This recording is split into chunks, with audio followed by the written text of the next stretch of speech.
어떤 모습의 교회가 되어야 할까? 어떤 방향의 교회를 해야 할까? 그러면서 제가 이런 교회는 되지 말아야 되겠다라는 것들을 먼저 생각을 하게 되었습니다. 최근에 우리 또 집사님도 아시지만 남포교회라 박영선 목사님, 참 목회자들에게도 존경을 많이 받았고 한국교회에 큰 영향을 주신 목사님께서 1월 달에 최근에 이런 소식이 전해져 오는 거예요. 교회에 40억을 요구하셔서 아들과 개척하러 나가겠다라는 이야기를 하신 겁니다. 그런데 이제 문제가 된 것은 뭐냐면, 이제 제가 자세한 그 교회 상황은 모르지만 이제 원로 목사님이 되셨고요. 나이가 되셔서 은퇴를 하셨고 원로 목사님이 되셨는데 아들 목사님이 부목사님으로 있고 새로운 목사님이 오셔서 그 교회 담임자가 되신 겁니다. 그런데 아마 갈등이 좀 있었던 것 같아요. 그래서 아들 목사와 내가 개척해서 나가고 지금 있는 담임 목사님과 뭐 남아있을 사람 남아있고 나와 같이 나갈 사람 나가고 아마 이런 어떤 좀 갈등이 있었던 것 같습니다. 그러면서 내가 이 교회에 했던 사역과 또 지분이 있으니 나에게 40억 원의 가량의 교회 개척을 할 수 있는 비용을 좀 제공해 달라, 이렇게 된 겁니다. 그러면서 여전히 그런 갈등과 분열이 좀 일어난 겁니다. 그런데 이 목사님만의 문제가 아닙니다. 기존에 뭐 수많은 교회, 알려지지 않은, 이분이 뭐 유명하시니까 이렇게 언론에 거론이 된 것인데, 그 전에 이미 한국교회 많은 교회가 이런 은퇴 문제, 또 원로 목사의 문제, 또 갈등과 분열의 문제가, 또 그 비용의 문제, 또 헌금의 문제가 뭐 지금까지 계속 되어져 왔습니다. 그와 더불어서 딱 일주일 간격으로 미국의 복음주의 베스트셀러 작가인 필립 얀시라는 분이 계세요. 그런데 이분이 8년 전부터 자기 아내가 아닌 다른 기혼자와 불륜의 사실이 있었던 겁니다. 그래서 모든 이제 책 쓰는 거, 뭐 강연 이런 것들을 다 그만두고 다시 회복하는 데 집중을 하겠다라고 알려온 겁니다. 역시 이 필립 얀시라는 분도 저 뭐 신학교 이전부터 굉장히 유명한 기독교 작가셨거든요. 그런데 이제 뭐 이런 이성의 문제, 목회자가 이성의 문제에 또 이야기가 나오게 된 것이죠. 이것도 역시 이분의 얘기만이 아닙니다. 수많은 정말 미국의 유명한 목회자들이 은퇴하기도 전에 이런 문제에 넘어지셔서 뭐 교회를 사임하게 되고 그런 문제, 외국에 계신 목사님들만의 문제가 아니라 우리 한국 교회도 역시 이런 문제가 너무나도 많이 나타나고 있는 것은 자명한 일입니다. 그래서 문제의 유형을 보면, 많은 교회들이 이런 문제를 겪고 있는 문제의 유형을 보면, 첫 번째는 역시 목회자의 윤리와 도덕성 문제입니다. 목회자의 성추문, 재정 불투명, 교회 세습, 또 위선적인 태도, 이것이 약 35% 한국 교회에 다니고 있는 분들이 이런 문제 때문에 난 참 한국 교회에 질린다, 문제가 있다고 본다 라고 하는 10명 중에 뭐 거의 한 4명 정도가 이런 문제의 심각성을 느끼고 있는 것이죠. 그 다음에 사회적인 소통 문제가 있습니다. 타 종교 및 비신자에 대한 배타성, 이기적인 집단 행동, 뭐 이번에 이렇게 우리가 한국의 정치 문제를 보면서도 한쪽으로 치우쳐지는 극우의 현상들, 이런 것들이 우리 안에 이미 내재하고 있었던 것들이 겉으로 드러난 것뿐입니다.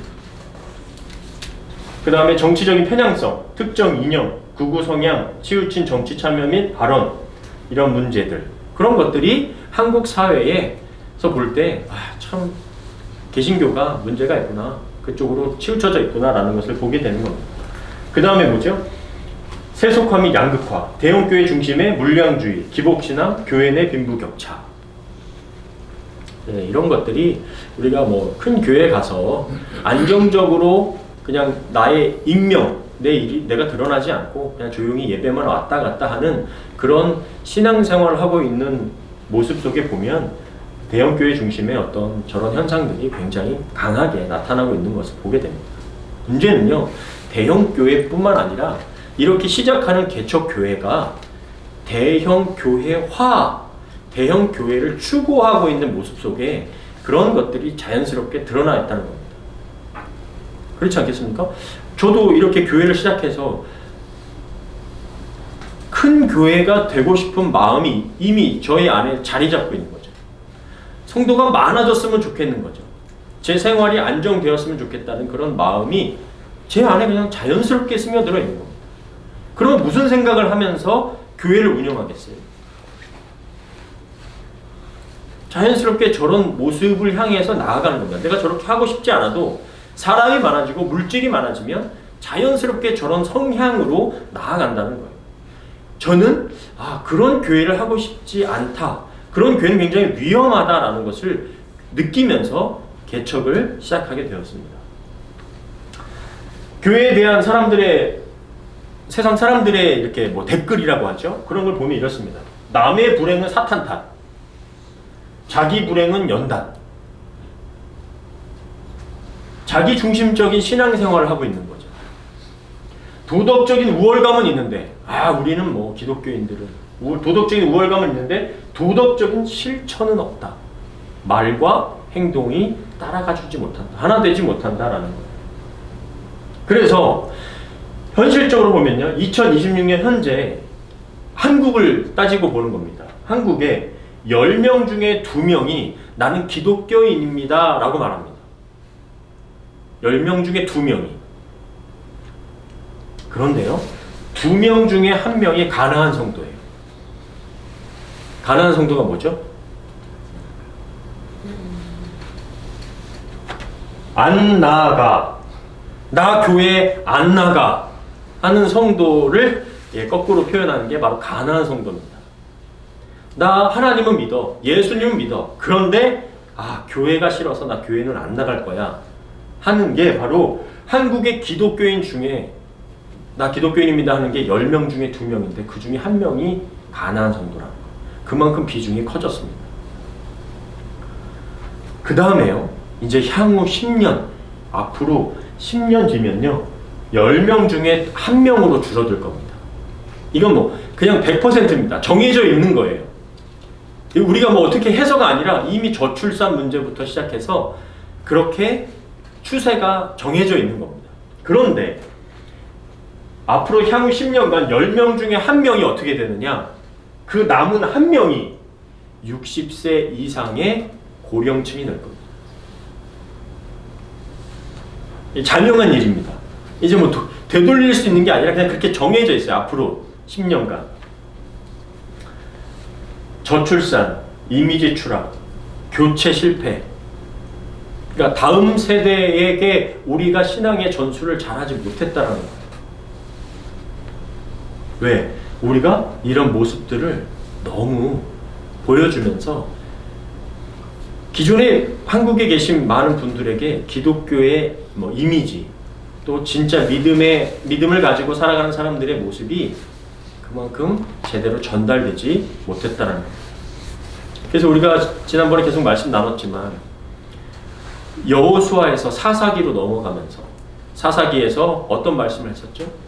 그 다음 세대, 어나더 제너레이션이 되어버려서 하나님을 알지 못했다. 어떻게 우리가 하나님의 백성이 되었는지를 알지 못하고 그냥 그 땅에 가나안에 있는 사람들과 혼합되어서 하나님의 믿음을 제대로 알지 못했다. 라는 그런 시대가 되어버린 겁니다. 그래서 한국 교회는 신뢰의 위기를 넘어서서 이제 우리가 뭐 어떻게 신뢰성을 보여줄 것이냐 그런 게 넘어서서요, 이제는 존립의 위기가 되어버렸어요.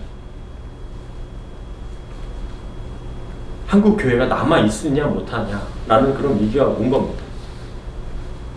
이것은요, 많은 선진국, 즉 경제적으로 부유해진 나라들이 이미 겪은 현상입니다. 영국, 독일, 프랑스, 이미 유럽의 많은 교회들이 그 거대한 성전들이 레스토랑, 나이트클럽, 영화관 이런 걸로 바뀐 지가 제 신학교 때부터 그 얘기를 들었거든요. 98년도 1학년 들어갔을 때부터 그런 이야기를 들었는데 이미 뭐 더 심각하게 되었습니다.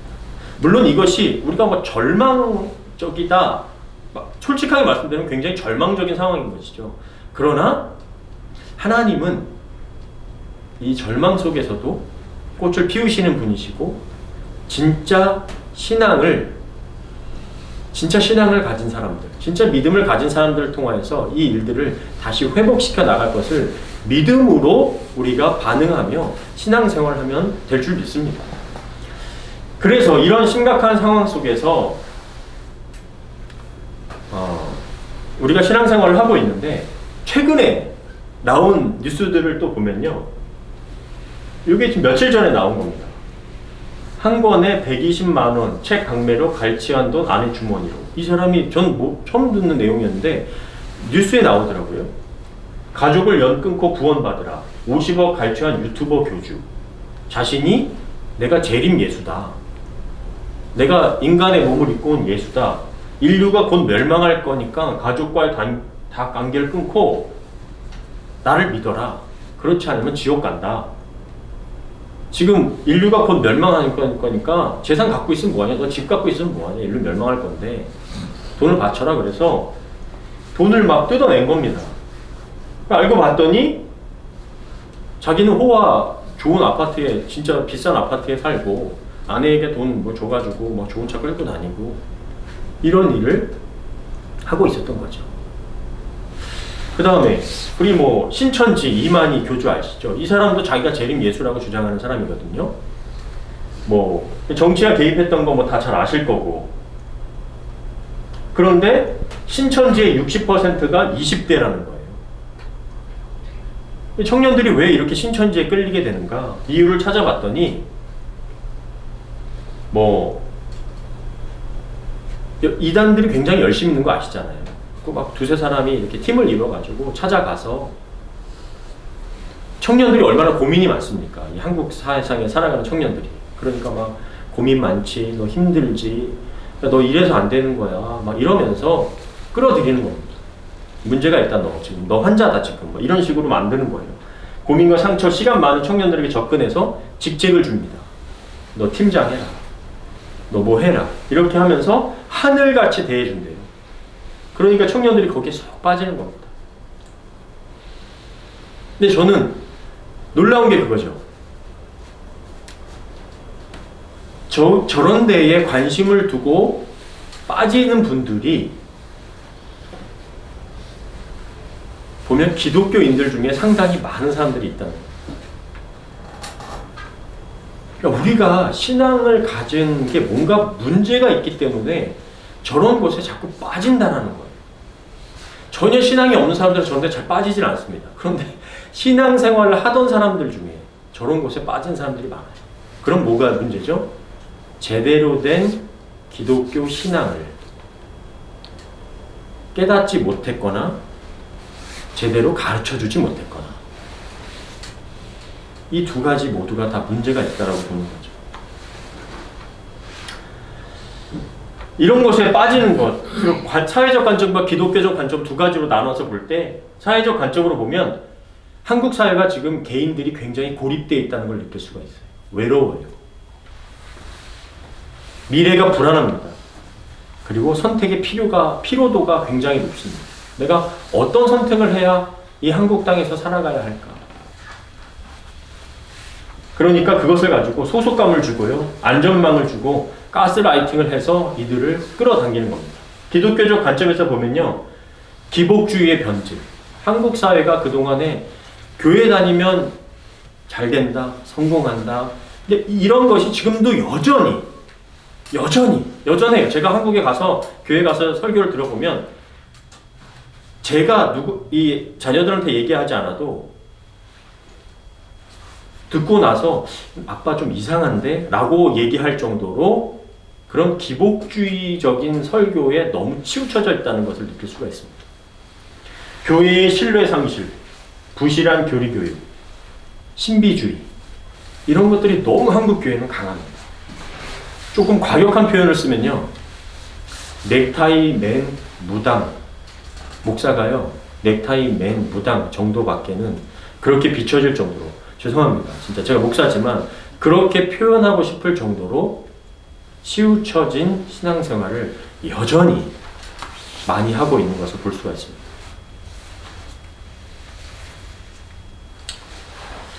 UCLA의 옥성드 교수라는 이 미국에 있는 교수인데 한국 교회사, 한국학을 전공하신 분이에요. 그런데 그동안에 이렇게 한국 교회를 보면서 이런 식으로 정리를 했습니다. 제가 오늘 아주 정말 신랄하게 이렇게 다 까놓고 얘기를 하는 겁니다. 55%의 목사와 신학 박사들은 글과 책을 표절하고 베껴서 쓴다는 겁니다. 50% 교인은 이런저런 온갖 잡귀를 다 믿고, 온갖 잡귀신들을 다 믿는다는 거예요. 40%는 관상, 손금에 토정 비결 점도 치고, 교인들이 30%는 사주팔자 궁합 보고 날짜 잡고, 25%는 재림 대신 대박을 기다리며, 20%는 부활보다 윤회를 꿈꾸며, 15%는 숨은 간음자들이나 1% 동성애자 죽인다. 30%는 가나안 성도, 40%는 이단이 뭔지도 모르고, 50%는 한 주간 성경 읽기도 없고, 60%는 60세 이상의 노령화되었고, 70%는 표절 설교라 설교집이 잘 팔리고, 80%는 목사, 장로, 권사, 집사, 교사를 불신하고, 90% 교인을 10% 대형 교인들이 가진 양극화에, 95%는 북한 세습은 비판, 우리 교회 세습은 좋아요. 그러니 기독교인과 비기독교인의 차이가 어디에 있나? 그래도 교회가 남아있으니 하나님의 크신 은혜가 아닌가. 이게 그냥 뭐 비판하기 위해서 쓴 글이 아니라 굉장히 정확한 퍼센테이지를 근거로 해서 이렇게 교수님이 글을 올리셨습니다. 근데요, 이게 벌써 4, 5년 전에 쓴 글입니다.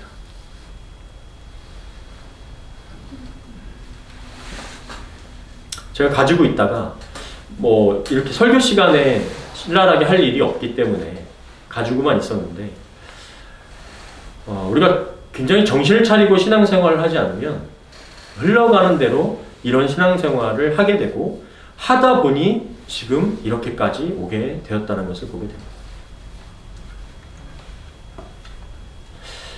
우리는 어떤 교회가 되기를 원하시나요? 하나님 앞에서 나는 어떤 그리스도인이 되기를 원하시면서 신앙생활하고 계신가요?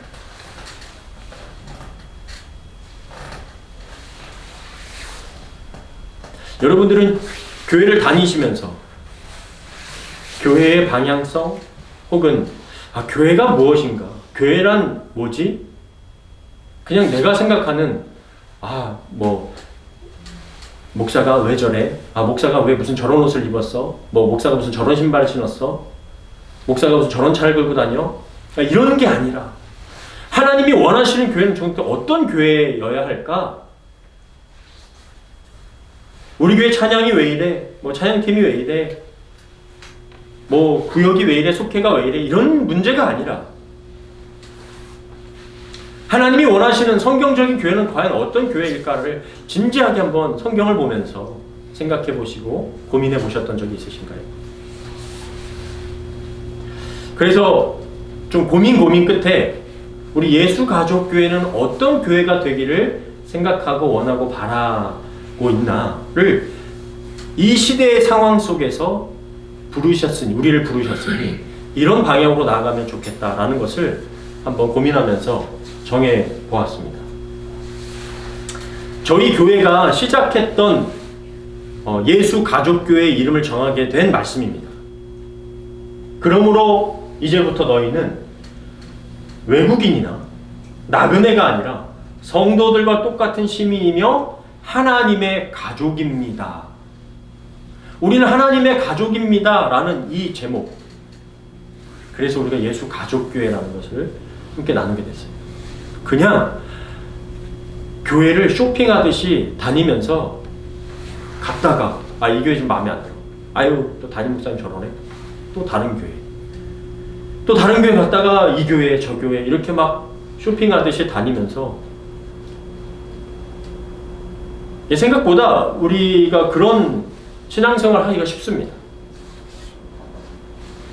그런데 그게 아니라 정말 그 교회에 하나님의 가족으로서 하나가 되는 거죠. 더불어 그냥 이 교회 저 교회 다니면서 그냥 그렇게 이 교회가 내 가족이야 이런 게 아니라 교회라고 한다면 예수 가족교회뿐만 아니라 우리 밴쿠버 안에 있는 여러 교회들이 하나님 안에서 가족임을 기억하고 신앙생활을 하는 것이 중요합니다. 그래서 이렇게 그런데 이 말씀이 그럼 바울 사도는 왜 이 말씀을 했는가? 그 앞에 구절에 이렇게 되어 있어요. 또 십자가로 이 둘을 한 몸으로 하나님과 화목하게 하려 하심이라.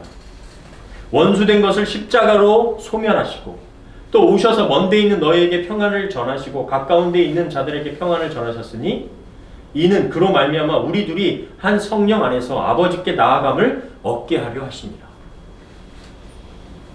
이방에 있는 성도들에게 말하는 거예요.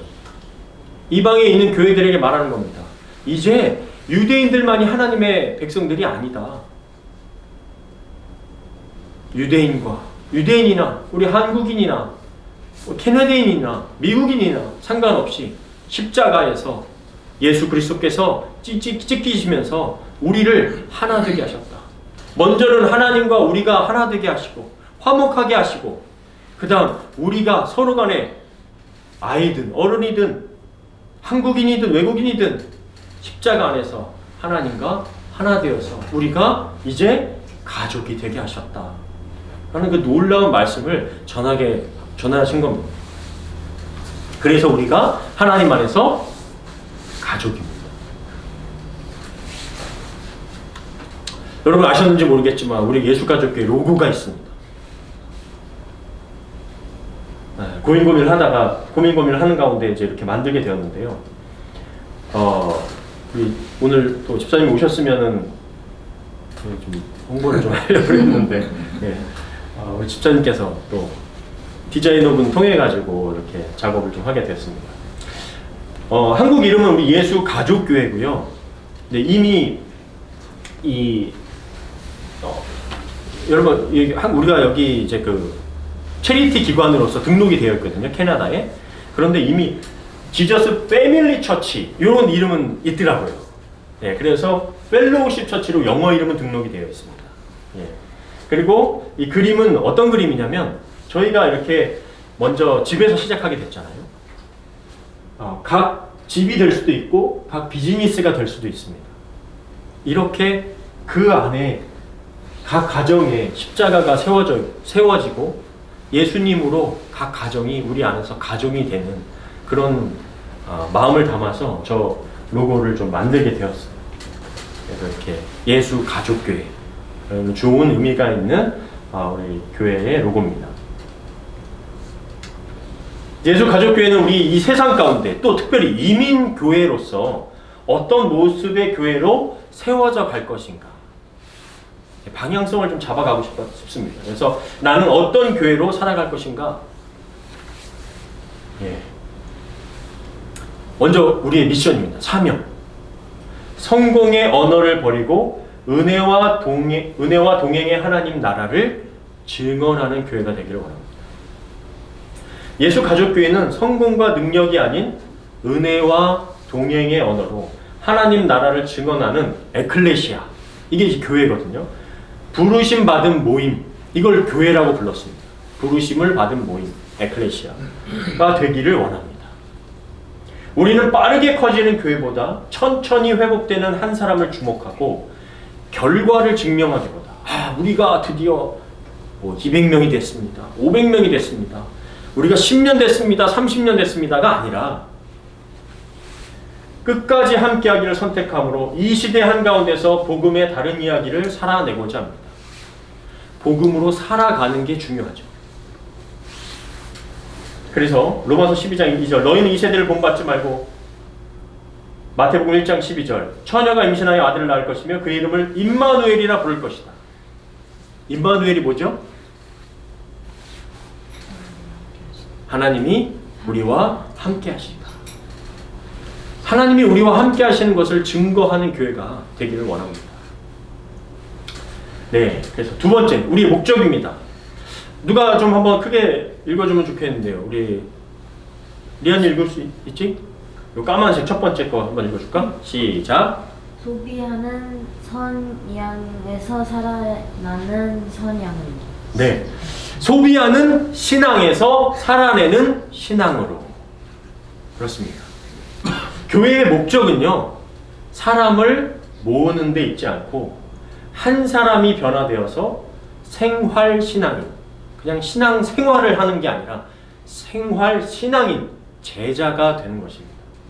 우리는 신앙을 소비하는 그냥 관객, 여러분들 그냥 앉아있다 가는 그런 관객을 양산하기보다 서로의 이름을 부르고 섬기며 삶을 공유하는 코이노니아, 사귐 통해서 세상으로 보냄을 받은 제자를 세우고자 하는 겁니다. 이게 우리의 목적, 이 교회의 목적이에요. 제가 보니까요, 제가 한 20대 때 막 신학 배우고 이럴 때는 저희 감리교의 신학 중에서 중요한 하나의 단어가 있다면 성화예요. 성화. 거룩하게 되는 거.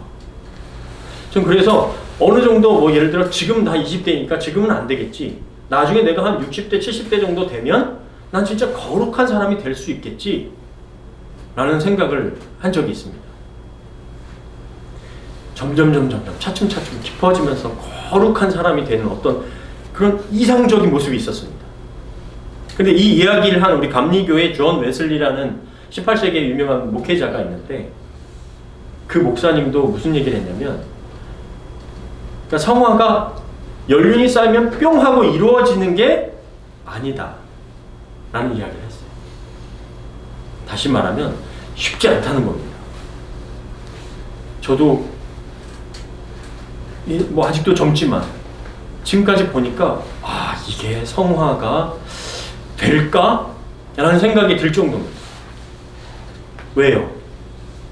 그냥 신앙생활을 해버리면, 즉 지금 현대의 교회가 많이 그냥 현대인들이 생각하는 이런 소비주의 성향으로 살아가는 사람들이 하듯이 그냥 신앙생활하면 절대로 제자, 성화가 되어질 수 없다는 것을 전 많이 느낍니다. 그래서 우리의 목적은 소비하는 신앙에서 살아내는 신앙으로 바뀌어가기를 원합니다. 우리 방향 우리 제이가 좀 까만색 좀 읽어줄까? 시작. 세상 밖이 아닌 세상 중심에서 다른 주인을 따릅니다. 네, 세상 바깥에 아닌, 우리는 그냥 따로 떼어진 어디 뭐 산속에서 수도하는 수도승처럼 신앙생활하는 것이 아니라 세상 중심에서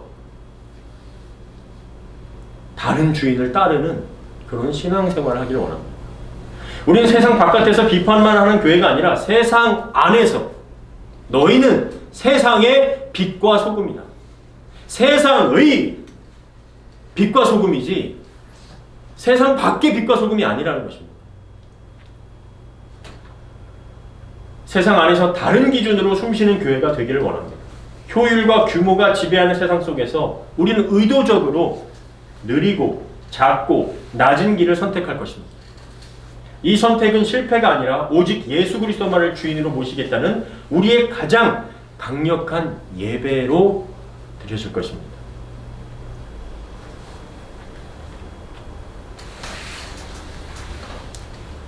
우리가 붙드는 기준은 무엇인가? 유희가 한번 읽어줄까요? 시작. 네, I'm okay. 그러면 우리 최영자 사모님께서. 은혜는 결과가 아니라 하나님과의 인격적인 관계입니다. 맞습니다. 나도 읽어보라고 해요. No. 은혜는 결과가 아니라 하나님과의 관계입니다. 우리는 형통과 성장을 하나님의 복으로 오해하지 않습니다. 우리가 여기에 많이 넘어지거든. 네. 물론 예수님을 믿음으로 인해서 우리의 삶이 바뀌어지고 태도가 바뀌어지고 자세가 바뀌어지면서 잘 될 수 있습니다. 뭐 물질적으로 뭐 여러 가지로 잘 풀려질 수 있어요. 그러나 그렇지 않을 수도 있습니다.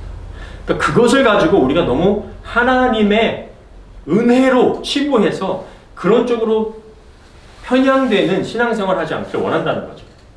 참된 은혜는 문제가 해결되었는가가 아니라 고통의 한복판에서도 하나님이 우리를 떠나지 않으셨음을 고백하는 예배적인 삶에 있는 것. 기독교는 해답의 신학이 아니라 관계의 신학입니다. 하나님과의 관계가 굉장히 중요합니다. 그것이 은혜예요. 우리가 붙든 기준입니다. 두 번째. 자, 되나? 넘겨주세요.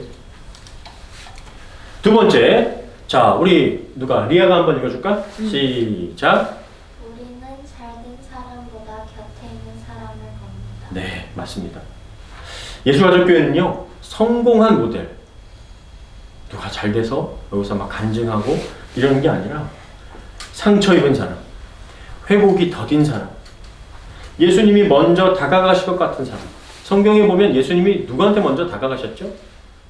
아픈 사람, 병든 사람, 눈먼 사람, 손이 굽은 사람, 죽어있는 사람, 슬픔이 가득한 사람.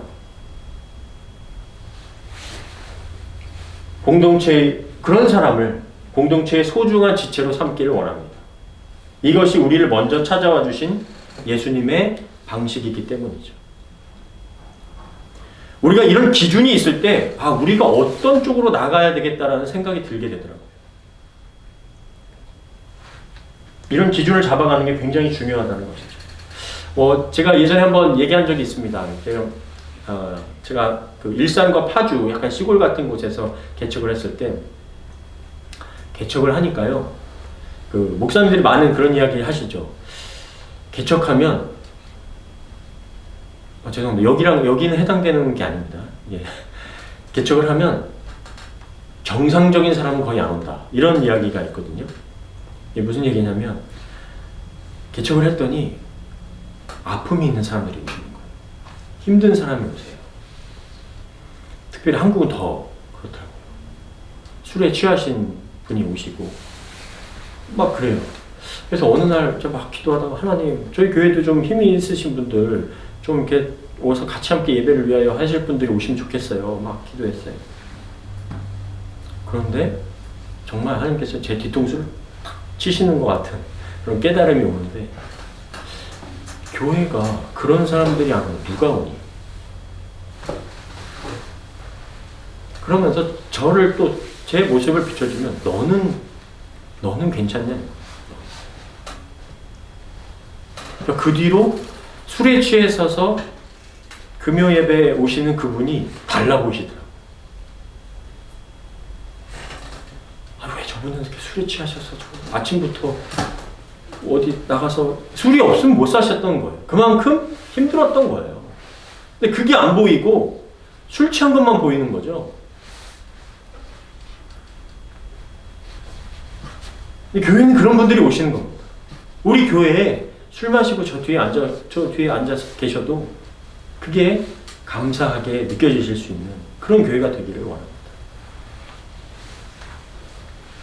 세 번째, 우리 소희가 한번 읽어볼까요? 시작. 교회의 속도는 가장 연약한 시체에 맞추기. 네, 맞습니다. 교회의 속도는 가장 연약한 지체에 맞춥니다. 앞에 것과 비슷하죠? 우리는 효율보다 기다림을 선택할 것입니다.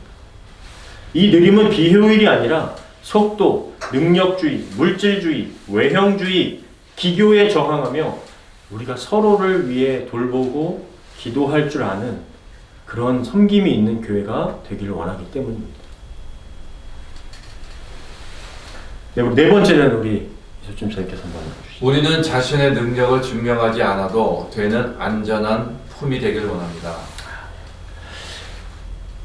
생산성이나 어떤 영향력으로 존재를 증명할 필요가 없는 교회.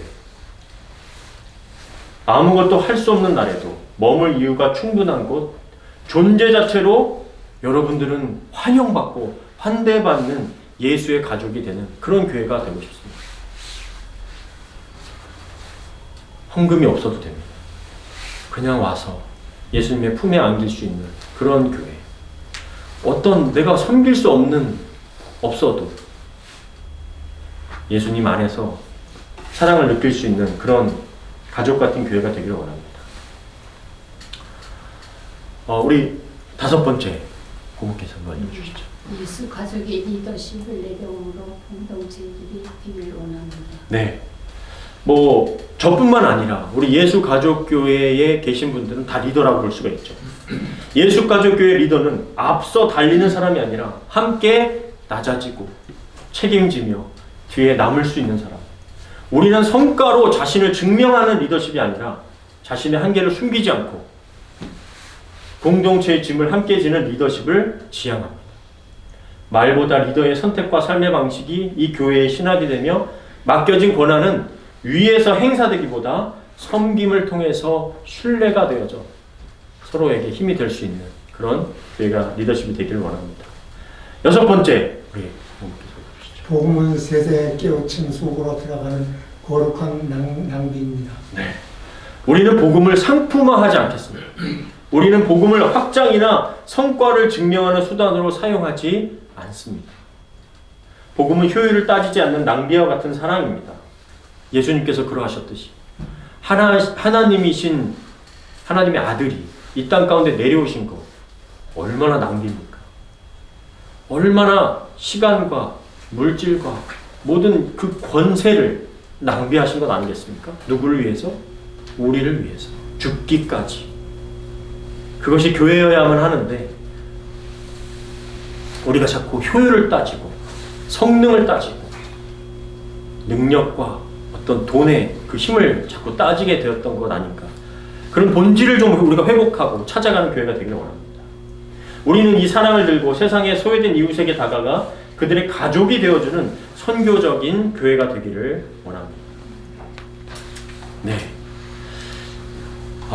제가 오늘 이렇게 준비한 것은 우리가 이런 교회입니다가 아닙니다. 우리가 지금 하고 있습니다가 아니죠. 이렇게 하기가 굉장히 어려울 수 있습니다. 그러나 우리가 이것을 계속 상기하고 기억하면서 그 방향을 추구해 나가는 겁니다. 제가 지금 잘 못하고 있는 것 같으면 말씀해 주십시오. 우리가 지금 너무 소비주의를 따라가는 것 같습니다. 우리가 너무 효율을 따지고 있는 것 같습니다. 우리가 너무 세상의 돈의 힘에 따라가고 있는 것 같습니다. 지금 물질에 너무 함몰되고 있는 것 같습니다. 여러분들이 말씀해 주십시오. 이게 정말 복음적인 걸까요? 그런 교회가 되길 원합니다. 저도 완벽하기 때문에 이렇게 얘기하는 게 아닙니다.